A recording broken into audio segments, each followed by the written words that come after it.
വൈശാഖേട്ടനായി ആയാലും ലാൽ ജോസ് സാറായാലും അങ്ങനെ ഒരുപാട് സൗഹൃദങ്ങളൊക്കെ സിനിമയിലുണ്ട്. പക്ഷെ ഒരിക്കൽ പോലും ആ ഒരു ബേസ് വെച്ചിട്ട് സിനിമയിലേക്ക് അവസരങ്ങൾ ചോദിക്കുക അങ്ങനെയൊന്നും ചെയ്തിട്ടില്ല ഇതുവരെ. അവർക്കറിഞ്ഞൂടെ നമ്മൾ ഇതിനു വേണ്ടി നിൽക്കുന്നവരാണ്. അതെ, അവർക്കറിയാലോ നമ്മുടെ ആഗ്രഹം ഇതാണെന്ന്. അത് മനസ്സിലാക്കിയിട്ടില്ലെങ്കിൽ പിന്നെ അവരെന്ത് സൗഹൃദമാണ്. പിന്നെ എങ്ങനത്തെ ഫ്രണ്ട് നമ്മൾ ബുധനാഴ്ച വരുമ്പോൾ അവർ പറയും തിങ്കളാഴ്ച വന്ന് ചൊവ്വാഴ്ചയായിട്ട് പുള്ളി പോയി എന്ന് പറയും. ഇങ്ങനെ എൻ്റെ 6, 8, 10 മാസമൊക്കെ പോയ സമയങ്ങളുണ്ട്. സിനിമയിൽ പിന്നെ എങ്ങനെ ഫ്രണ്ട് എന്ന് പറയാം? കേരളത്തിൽ 10 ലക്ഷം പേര് ആഗ്രഹിക്കുന്നുണ്ട് നിന്റെ പൊസിഷൻ എത്താൻ കേട്ടാ. ആണോ? ചേട്ടാ പടത്തിലുണ്ട്. അദ്ദേഹത്തിന് ഇവരാണ് വേണ്ടത്. ക്യാരക്ടറില്ലെങ്കിൽ ഏട്ടന് വേണ്ടി ആ ക്യാരക്ടർ അങ്ങനെ ആക്കണം. ഞാൻ ഫസ്റ്റ് ടേക്കിൽ ഓക്കെ ആയി എന്ന് പറയൽ വലിയ സംഭവമില്ല. എൻ്റെ 24ാമത്തെ ടേക്കിലാണ് ഓക്കെ ആയത്. അതിലും വലിയ സംഭവമില്ല. കാര്യം തിയേറ്ററിൽ ഇത് ആരും അറിയാമോ? ബാപ്പയുടെ അവസരങ്ങൾ മറ്റുള്ളവരോട് ചോദിക്കാനായിട്ടൊക്കെ ആവശ്യപ്പെട്ടിട്ടുണ്ടോ? സത്യസന്ധം പറഞ്ഞാൽ ഞാനൊരു നെപ്പോക്കിഡാണ്. എൻ്റെ ഫാദറിന്റെ പേരുകൊണ്ട് മാത്രം സിനിമയിൽ എനിക്ക് ഇത്രയും നാളും സർവൈവ് ചെയ്യാൻ പറ്റും.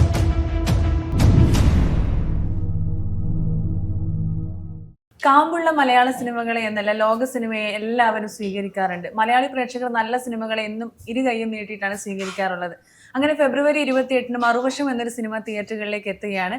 അതിന്റെ വിശേഷങ്ങളുമായി എന്നോടൊപ്പം ഉള്ളത് അതിലെ മുഖ്യ കഥാപാത്രങ്ങളെ അവതരിപ്പിച്ച ഷെയ്നിക്കും കൈലാഷ് ചേട്ടനും. Thank you. നമസ്കാരം, സുഖമാണ്. അപ്പോ മറുവശമാണല്ലോ ഇപ്പോഴത്തെ പുതിയൊരു വിശേഷം. സിനിമയെ കുറിച്ച് ആദ്യം കൈലാഷ് ചേട്ടൻ.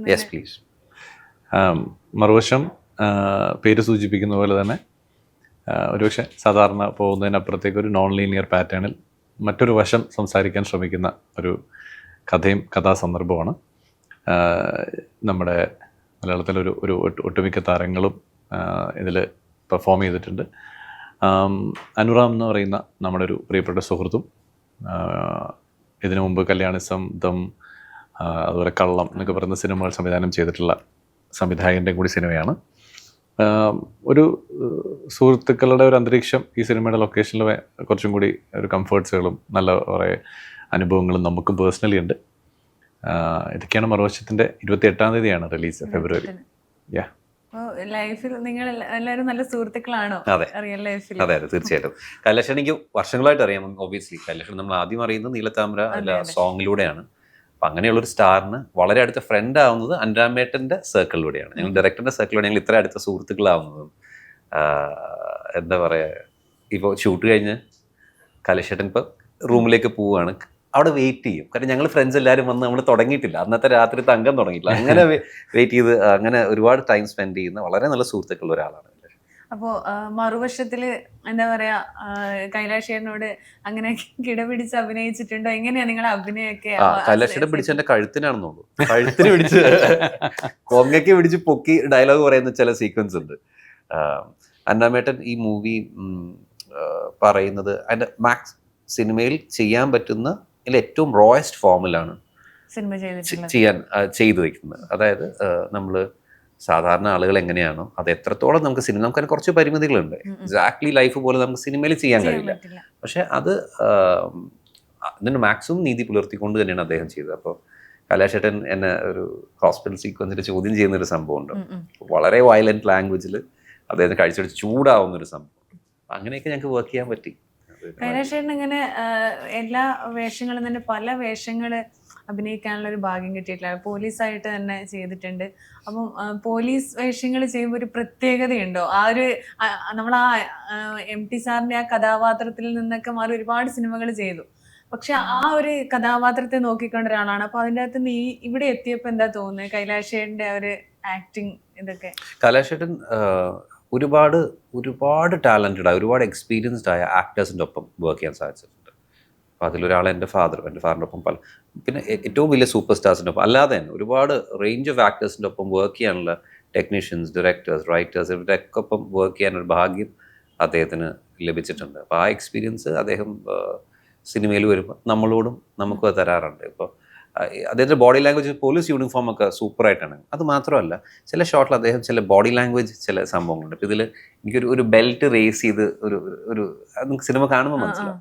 അത് ത്രൂ ഔട്ട് അത് വളരെ ഭംഗിയായിട്ട് അദ്ദേഹം സിനിമയിൽ അത് പ്രസൻറ്റ് ചെയ്യാൻ പറ്റിയിട്ടുണ്ട്. നമുക്കതൊന്നും പറ്റില്ല എന്ന് വെച്ചാൽ അങ്ങനെയല്ല. ഇപ്പോൾ ആഗ്രഹിക്കുന്നു നമ്മൾ ഷോട്ടിന് മുമ്പ് നമുക്ക് അങ്ങനെ ചെയ്യാം എന്നൊക്കെ വിചാരിച്ച് വരും. പക്ഷെ ആ സമയത്ത് തെറ്റിപ്പോകും.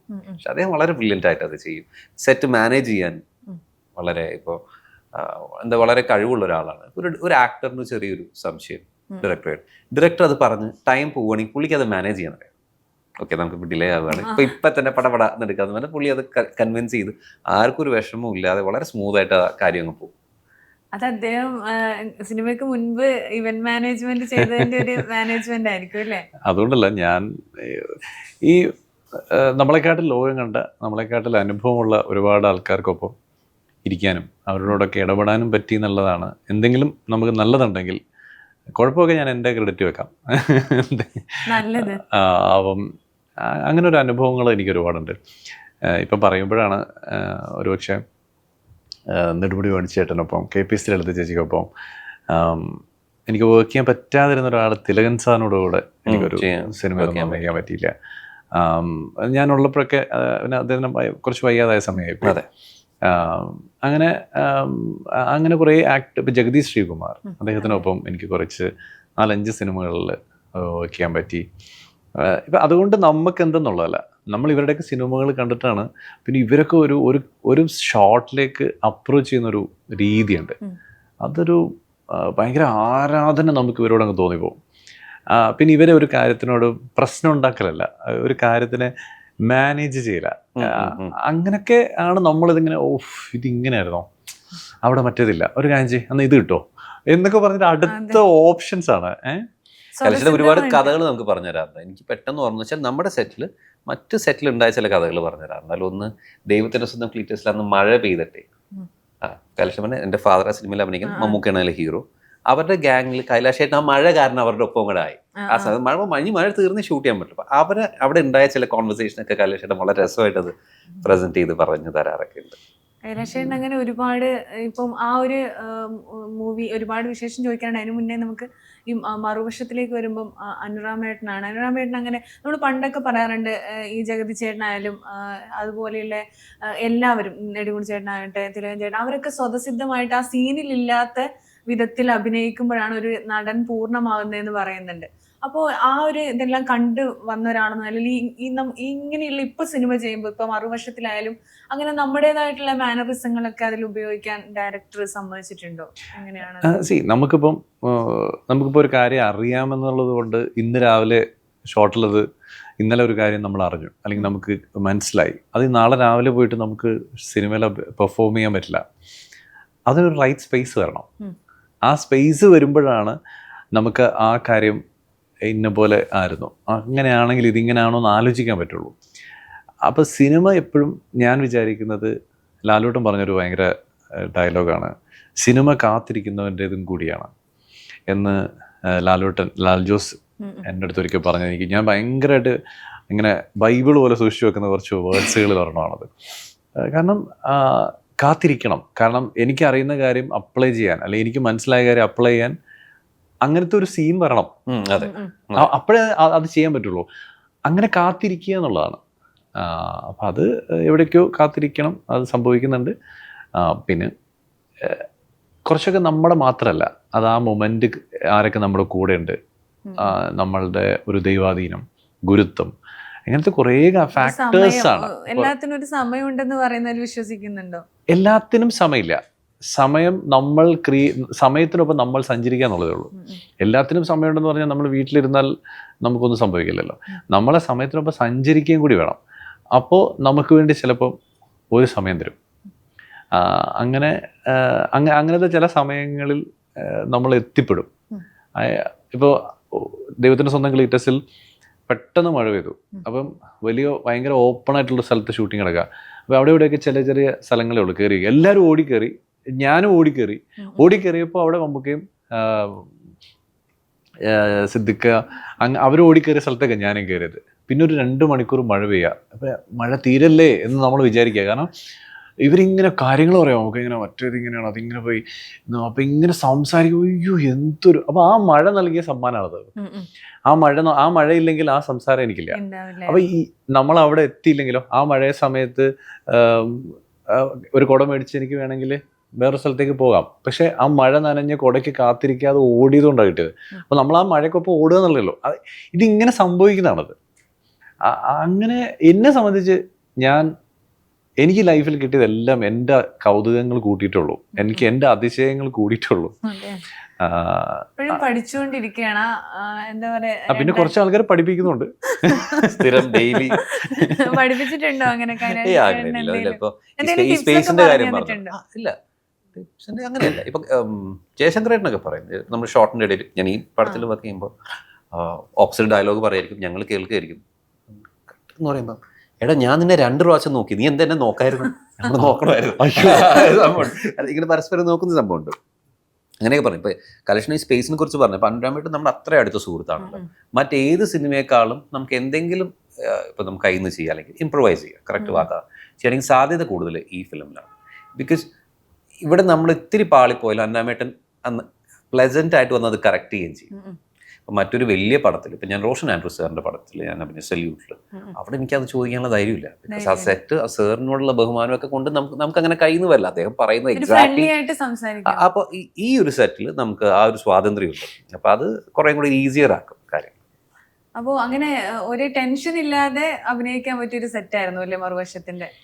ടെൻഷൻ ഉണ്ടാവണം. ഇപ്പൊ എത്രയോ ഇന്റർവ്യൂസ് വരുന്നുണ്ട്, പക്ഷെ ഇപ്പൊ ചെറിയൊരു ടെൻഷനില്ലേ?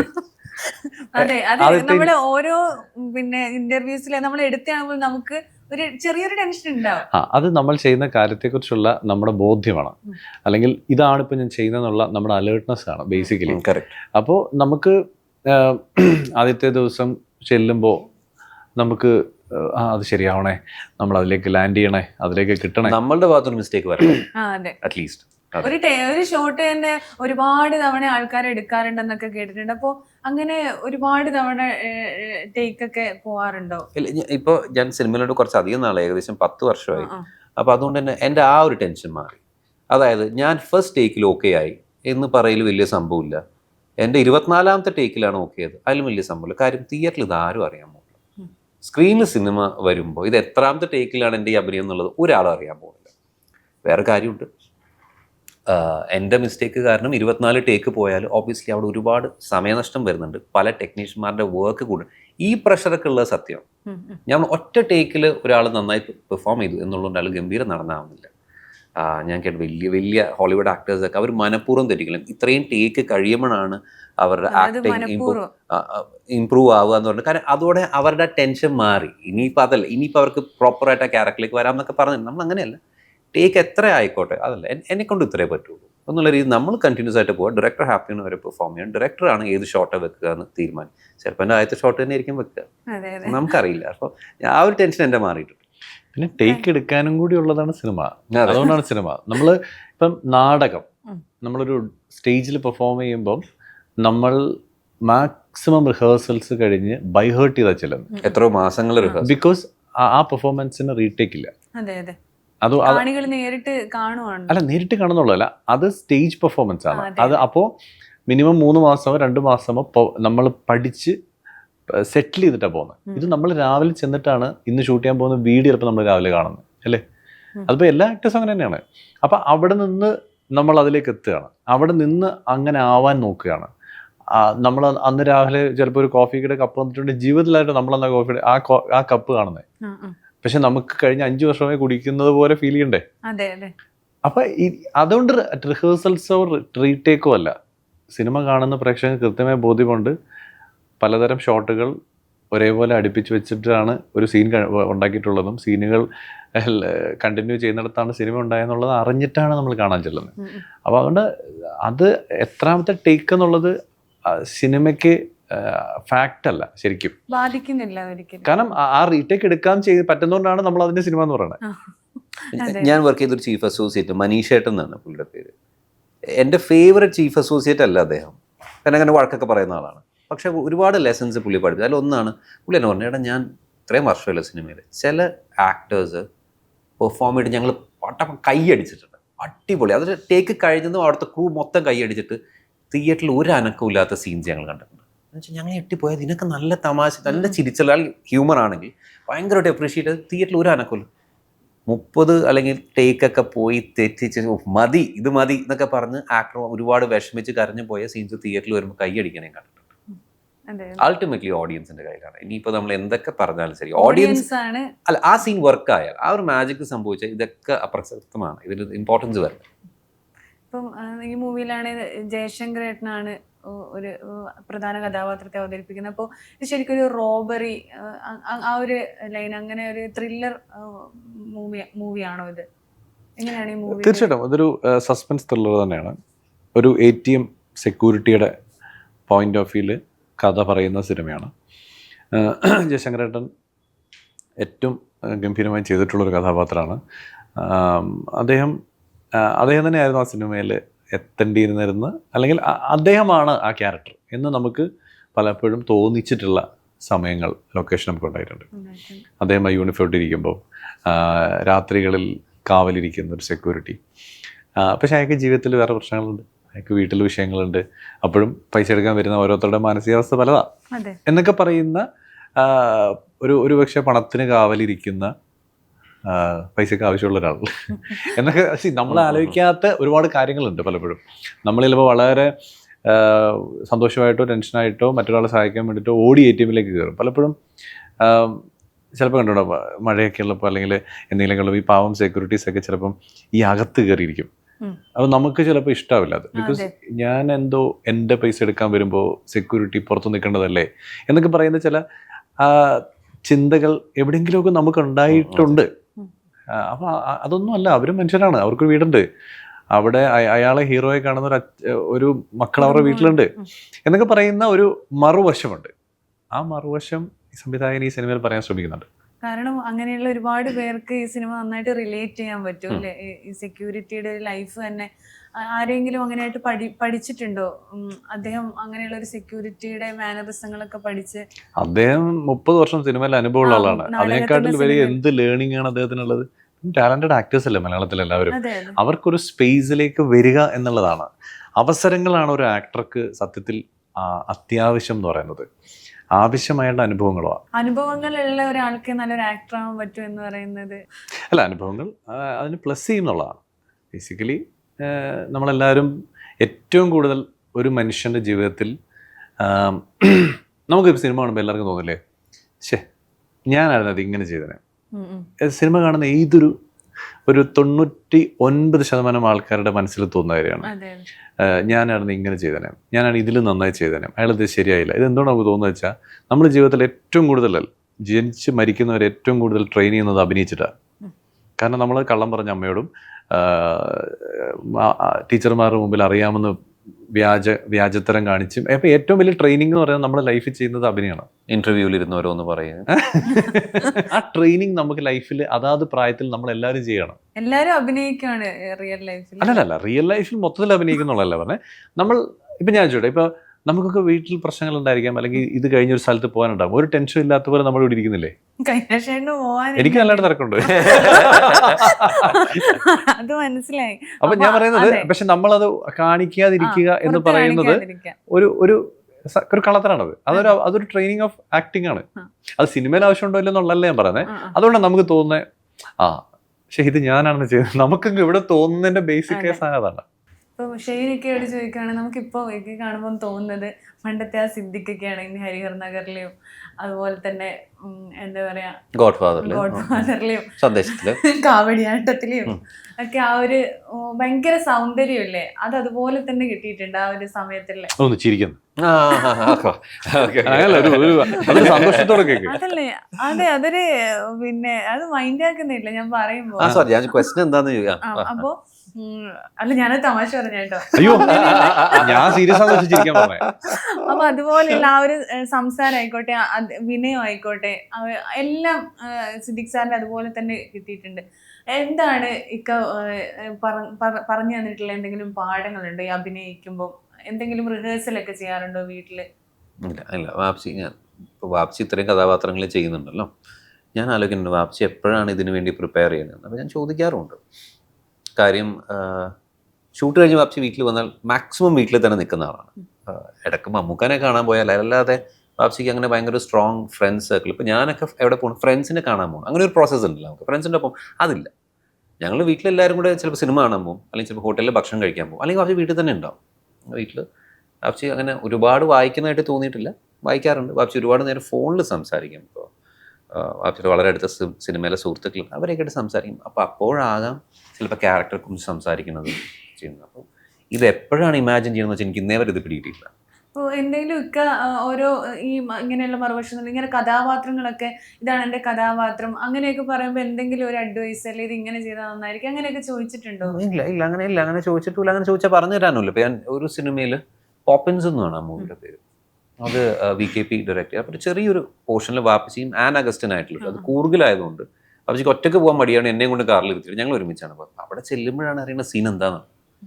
മേക്കപ്പ് ചെയ്യുന്ന സമയത്താണ് അസിസ്റ്റന്റ് സീൻ വായിച്ചു കൊടുക്കുന്നത്. ഈ സീൻ വായിക്കും ഞാൻ വിചാരിച്ചു എന്ത് സീൻ, അതെൻ്റെ ഡയലോഗ്സ് വല്ലാത്തൊരു ഡയലോഗ്സാണ്. ഇവരെന്താണ് ഈ പറയണം. വാപ്പച്ചി ഇത് കേട്ടിരിക്കുന്നുണ്ട്. അത് മേക്കപ്പ് ഒക്കെ കഴിഞ്ഞ് പിന്നെ വാപ്പച്ചി 2 പ്രാവശ്യം സീൻ വായിച്ചു, എന്നിട്ടാണ് പോയി പെർഫോം ചെയ്യുന്നത്. ഇതെങ്ങനെ ചെയ്യണമെന്ന് വെച്ചിട്ട് വാപ്സിക്ക് പഠിപ്പിച്ച് തരാനും കഴിയില്ല. നമുക്കത് അതിന് ടിപ്സ് ഒന്നുമില്ല, അവരുടെ എക്സ്പീരിയൻസോ അതല്ല, ഗോഡ് ഗിവൺ ടാലന്റ് കൊണ്ട് തന്നെ അവർ ചെയ്യുന്നതാണ്. അപ്പോൾ നമുക്കങ്ങനെ ചോദിച്ചാൽ അങ്ങനെ കിട്ടുന്ന കാര്യങ്ങളല്ല.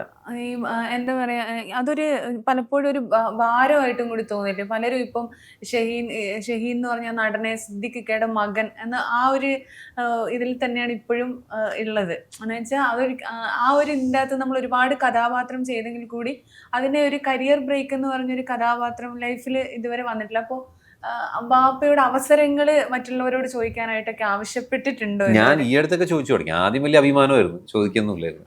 ഇപ്രാവശ്യം ചോദിച്ചു, എന്നിട്ടും വാപ്സി ചോദിക്കണില്ല. വാപ്സി പറഞ്ഞ അങ്ങനെയല്ല, ആ സ്ട്രഗിളിലൂടെ മാത്രമേ, ആ സ്ട്രഗിളിലൂടെ നമ്മൾ ഒരുപക്ഷെ ഒരു ക്യാരക്ടർ ചെയ്ത് ഇമ്പ്രൂവ് ആയി ഓഡിയൻസ് അക്സെപ്റ്റ് ചെയ്യുമ്പോൾ അപ്പോഴാണല്ലോ ഇതിനൊക്കെ ഒരു അർത്ഥം വരുന്നത്. അല്ല നമ്മൾ എന്ത് സ്ട്രഗിൾ എടുത്തിട്ട് എന്താ കാര്യം, ആരും അറിയാൻ പോകുന്നില്ല. അങ്ങനെ വരുമ്പോൾ ആയിരിക്കാം ചിലപ്പം കൂടുതൽ അക്സെപ്റ്റ്. പക്ഷെ എങ്കിൽ പോലും ഇപ്പം ഞാൻ സത്യസന്ധം പറഞ്ഞാൽ ഞാനൊരു നെപ്പോക്കിഡാണ്. എൻ്റെ ഫാദറിൻ്റെ പേരുകൊണ്ട് മാത്രം സിനിമയിൽ എനിക്ക് ഇത്രയും നാളും സർവൈവ് ചെയ്യാൻ പറ്റി. അപ്പോൾ ഏതെങ്കിലും ഡയറക്ടറെ കാണുമ്പോൾ സിദ്ദിഖയുടെ മോനാണല്ലേ, അന്ന് അവൻ ഈ റോൾ കൊടുക്കാം എന്ന് പറഞ്ഞിട്ട് എനിക്ക് കൂടുതലും റോൾസ് കിട്ടിയിട്ടില്ല. അല്ലെങ്കിൽ നമ്മുടെ അനുരാമേട്ടനായിരിക്കണം. അനുരാമേട്ടൻ എനിക്ക് റോള്, ഞാൻ ഷഹീൻ സിദ്ദീഖ് ആയതുകൊണ്ടാണ്, അദ്ദേഹത്തിൻ്റെ അടുത്ത ഫ്രണ്ട് ആയതുകൊണ്ടാണ്. അപ്പോൾ അങ്ങനെയാണ് ക്യാരക്ടേഴ്സ് വരിക. പിന്നെ കൈലാഷ് നേരത്തെ പറഞ്ഞ അതിൻ്റെ ഒരു കറക്റ്റ് ടൈം വരുമ്പോൾ ക്ലിക്കാവും, നമ്മൾ കാത്തിരിക്കുക, അത്രേ ഉള്ളൂ. അതിനകത്ത് കരിയർ ബ്രേക്ക് ആണെന്ന് പറയാനുള്ള കഥാപാത്രം അത് നമ്മൾ ചോദിച്ചു പോകാഞ്ഞിട്ടാണോ എങ്ങനെയാണ്? ഒരുപാട് വൈശാഖേട്ടനായി ആയാലും ലാൽ ജോസ് സാറായാലും അങ്ങനെ ഒരുപാട് സൗഹൃദങ്ങളൊക്കെ സിനിമയിലുണ്ട്. പക്ഷെ ഒരിക്കൽ പോലും ആ ഒരു ബേസ് വെച്ചിട്ട് സിനിമയിലേക്ക് അവസരങ്ങൾ ചോദിക്കുക അങ്ങനെയൊന്നും ചെയ്തിട്ടില്ല ഇതുവരെ. എൻ്റെ സൗഹൃദങ്ങൾ വെച്ചിട്ട് സിനിമ കിട്ടുമെങ്കിൽ എനിക്ക് ഈ 365 ദിവസം പോരാതെ വരും. സീരിയസ്ലി എനിക്ക് ഡേറ്റ് ക്ലാഷ് ആയിരിക്കും. കാരണം സിനിമയിൽ അത്രയും എനിക്ക് അടുത്ത സൗഹൃദങ്ങൾ എനിക്കുണ്ട്. ഇപ്പോൾ നിങ്ങളൊരു ഇൻ്റർവ്യൂവിന് നിന്ന് വരുന്നു, ഒരു കാര്യം ചെയ്യാം, നിങ്ങളൊരു കൂട്ടുകാരന് സിനിമയിൽ അഭിനയിക്കണമെന്ന് പറഞ്ഞ് ഇവിടെ ഒരു ചെയർ ഇട്ടിട്ട് നടക്കി ഇരുത്താൻ പറ്റില്ലല്ലോ. ഇതേപോലെയാണ് അവർക്ക് ആ കഥാപാത്രങ്ങൾക്ക് പറ്റുന്ന പോലെ ചിലപ്പോൾ ഒന്ന് ആലോചിച്ചേക്കാം, അവൻ നമ്മൾക്ക് ഒരു പയ്യനല്ലേ, അവൻ നമ്മുടെ ഒരാളല്ലേ, അത് വേണോ വേണ്ട. അവർ വേണ്ടാന്ന് വെക്കുമ്പോൾ നമുക്ക് നമ്മളുടെ ആദ്യത്തെ ഒരു നോർമൽ ബുദ്ധിക്ക് നമുക്ക് തോന്നും ഇവർക്കൊന്ന് സഹായിച്ചുകൂടെ, ഇവർ ആ പടം ചെയ്യല്ലേ, അതിനകത്ത് ഇത്രയും വലിയ പടമല്ലേ എന്ന് നമുക്ക് തോന്നാം. സത്യത്തിൽ അവർ വേണ്ടാന്ന് വെക്കുമ്പോൾ നമുക്കത് ഉപകാരമാണാവുന്നത്. അത് മനസ്സിലാക്കാൻ നമ്മൾ കുറച്ചുകൂടെ മുമ്പോട്ട് പോകേണ്ടി വരും.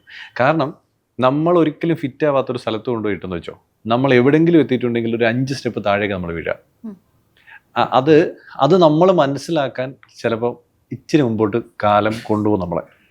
അപ്പോൾ അതുകൊണ്ട് നമുക്കൊരു കൂട്ടുകാരുണ്ട്, നമുക്കൊരു സൗഹൃദമുണ്ട്, നമുക്ക് അവരുടെ അടുത്ത് പോയൊരു സ്പേസ് ഉണ്ട് എന്ന് വിചാരിച്ചിട്ട് അവരുടെയൊക്കെ സിനിമകളിൽ നമ്മൾ ചെയ്യാൻ നിന്നാൽ അവർക്കറിഞ്ഞൂടെ നമ്മൾ ഇതിനു വേണ്ടി നിൽക്കുന്നവരാണെന്ന്. അവർക്കറിയാമല്ലോ നമ്മുടെ ആഗ്രഹം ഇതാണെന്ന്. അത് മനസ്സിലാക്കിയിട്ടില്ലെങ്കിൽ പിന്നെ അവരെന്ത് സൗഹൃദമാണ്. പക്ഷേ അത് നമ്മൾക്കും കൂടി ഉപകാരമുള്ളൊരു കാര്യം, നമ്മളവിടെ സെറ്റാവുന്നൊരു കാര്യം വരുമ്പോൾ മാത്രമാണ് അത് ചെയ്യാൻ കഴിയുള്ളൂ. അതിനു വേണ്ടിയിട്ട് നമ്മളൊരു പക്വത കാണിക്കുക എന്നുള്ളത് മാത്രമേ ഉള്ളൂ. ആ പക്വത എനിക്ക് എത്തിയിട്ടില്ല.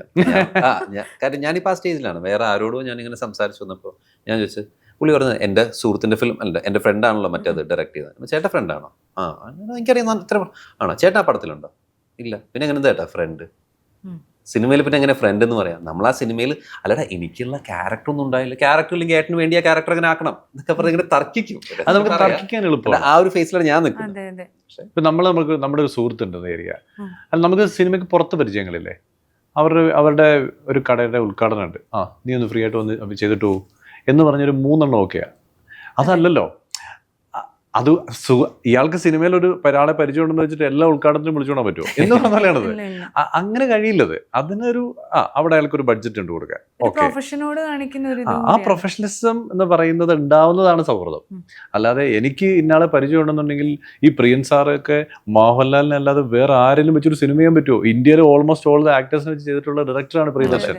പ്രിയൻ സാറിനൊക്കെ ജമ്മത്ത് വേറൊരാളെ വെച്ച് ചെയ്യാൻ പറ്റുമോ? ലാലേട്ടൻ ചോദിക്കില്ലേ, എന്തിനാണ് എന്ത് ഞാൻ വിടില്ലേ എന്ന് വെച്ചാൽ തീർന്നില്ലേ? ബാക്ക് ടു ബാക്ക് സിനിമ ചെയ്യല്ലേ? ഇന്ത്യയിൽ അദ്ദേഹം തൊടാത്ത ഏത് ആക്ടറുള്ള? അപ്പൊ അങ്ങനെയൊക്കെ ചോദിച്ചാൽ നമുക്ക് മണിരത്നത്തിന്റെ എന്താ പറയാ വൈഫിന്റെ അച്ഛന്റെ ബ്രദറാണ് കമലഹാസൻ. ഒരു കാഞ്ചി നമ്മൾ തമ്മിൽ ബന്ധല്ലേ? നമുക്ക് ഒരു കാഞ്ചി മണിരത്നം കമലഹാസനെ മാച്ച് മാത്രം പഠിച്ചേ പറ്റുള്ളൂ. അപ്പൊ ഇത് ഇന്ന് പറഞ്ഞാലാണ് ഇത്. നമ്മളിത് പുറത്ത് നിൽക്കുമ്പോൾ നമുക്ക് ഇതൊക്കെ ഫീൽ ചെയ്യാം. എന്നാ പിന്നെ അവർക്കൊരു പരിപാടി ചെയ്തൂടെ? അങ്ങനെ അത് കഴിയില്ല എന്നുള്ളത് നമുക്ക് വന്നാലേ മനസ്സിലാവുള്ളൂ. ഇതിലേക്ക് എത്തിപ്പെട്ട് നമുക്ക് ആപ്റ്റാവുന്ന എന്താണോ അത് വന്നോളും. ഇപ്പൊ ഞാൻ ചോദിച്ചു ഇപ്പൊ ചോദിച്ച പോലെ MT സാറിന് കോഴിക്കോട് എത്ര പേര് പരിചയമുണ്ടാവും? അവരുടെ ആരെങ്കിലും മക്കളെ വെച്ചിട്ട് നീലത്താമര ചെയ്താൽ പോരായിരുന്നോ എന്ന് ചോദിച്ചാൽ തീർന്നില്ല ഞാൻ. അതെ. അപ്പൊ അത് കഴിയില്ല. ഇപ്പൊ അനുറാമിന് ഞങ്ങളുടെ ഈ സംവിധായകന് മറുവശം ചെയ്യുമ്പോൾ എന്നെയും ഷെയ്നെ മാത്രമല്ല പരിചയം, മലയാള സിനിമയിലെ ഓൾമോസ്റ്റ് ഓൾ ദി എല്ലാ ആക്ടേഴ്സുമായിട്ടും വളരെ കൃത്യമായ റിലേഷൻ ഉള്ള ആളാണ്. അദ്ദേഹത്തിന് ഞങ്ങൾക്ക് ചിലപ്പോൾ ഇത്തിരി ശമ്പളം കുറവ് തന്നാൽ മതി എന്നുള്ളത് കൊണ്ട് മാത്രമല്ല വിളിച്ചത്. അദ്ദേഹത്തിന് ഇവരാണ് വേണ്ടത്. ആ സ്പേസ് ഉണ്ട് അവിടെ. ഈ കഥാപാത്രത്തിന് ഇതായിരിക്കും അങ്ങനെയും കൂടി ഉണ്ട്. അങ്ങനെ എന്നിട്ട് തന്നെ പലതും ശരിയാവുന്നില്ല. അപ്പൊ പിന്നെ ഭാര്യ വരച്ചിട്ട അവസ്ഥ. ഇത് നമ്മൾ ശ്രമിച്ചു നോക്കുകയാണ്. ശ്രമങ്ങൾക്കിടയിൽ പാളിച്ചകളുണ്ടാവാം. അവിടെ നിന്ന് പിടിച്ചു കയറാൻ ശ്രമിക്കുക എന്നൊക്കെ ഉള്ളതേ ഉള്ളൂ. ശരിക്കും അന്ന് അത്രയും ഒരു ഹൈപ്പിലേക്ക് എത്തിയ ഒരാള് അത്ര ഒരു ഹൈപ്പ് ഇന്ന് ഇല്ല എന്ന് വേണമെങ്കിൽ പറയാം. കൈലാഷാണെന്ന് ഞാനെന്ന് പറഞ്ഞാൽ അത്യാവശ്യം ആൾക്കാർക്ക് എന്നെ അറിയാം. ഞാൻ അന്ന് കത്തി ഇന്ന് കത്തിയില്ല എന്നൊക്കെ പറയുമ്പോൾ